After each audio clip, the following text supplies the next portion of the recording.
You know, I just got done watching a video that Ethan from I Love Muzzleloading put up. And it was a lecture that he was doing at Kalamazoo at a living history event. And he was talking about things that we could do to get more people involved in muzzle loading and living history and all that kind of stuff.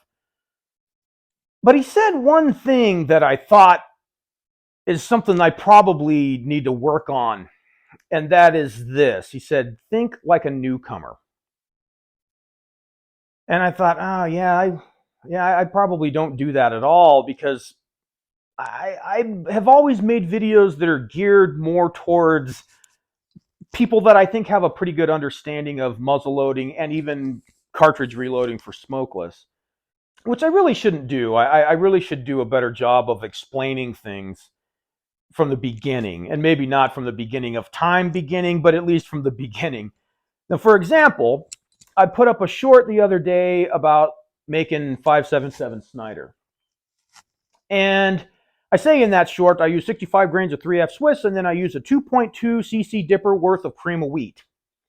And I got dozens of comments from people saying, what's with the cream of wheat? Is this a joke? Is this supposed to be funny? Does cream of wheat burn? What's the deal?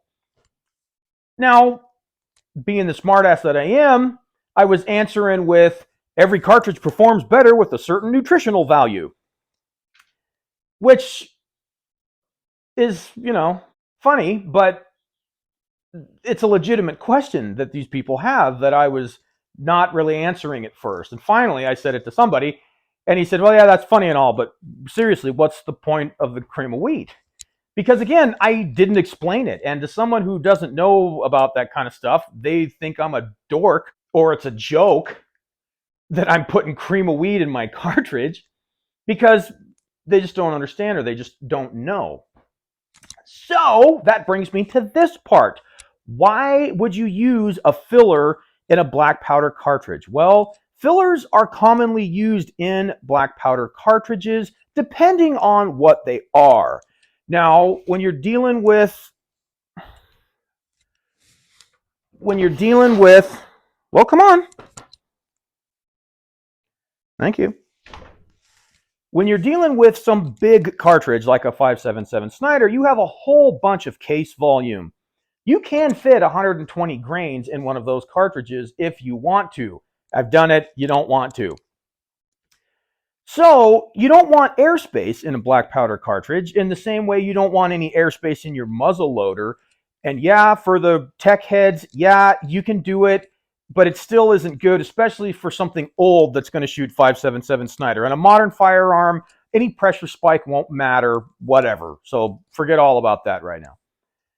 So you don't want any airspace. In the same way you don't want any airspace in a muzzle loader, you don't want any airspace in a black powder cartridge. So all it's used for is loading your powder charge down and taking up that airspace in the cartridge. It's just taking up volume in the cartridge.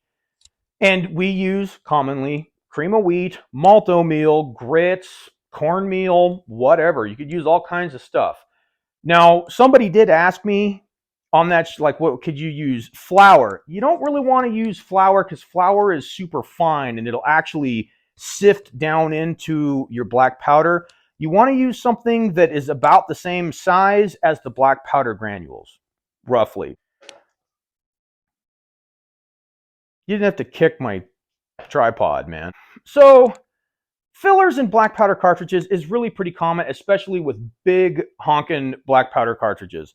We use fillers in black powder 45 Colt gallery loads sometimes. If we're only using 15 or 20 grains, we'll put X amount of filler in there and whatever projectile we're using because you don't really want to have any airspace. It's pretty much that simple. So that's that story.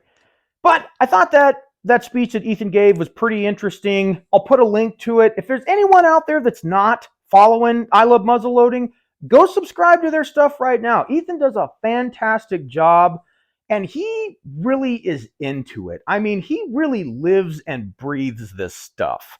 I will be the first person to admit I am here solely for the weapons. I am interested in flintlocks, muskets, tomahawks, knives. That's why I'm here. Oh, sure, I do the rest of the stuff because it goes along with it, and I do enjoy it. I enjoy the history and all the rest of the stuff that goes along with it. But I will be the first person to tell you I'm here for the guns. So, as usual, folks, if you thought this video didn't suck, do me a favor and hit the like button and consider subscribing. And if you did think it sucked, well, then go make your own damn video. Come on, Clutch. Let's go inside.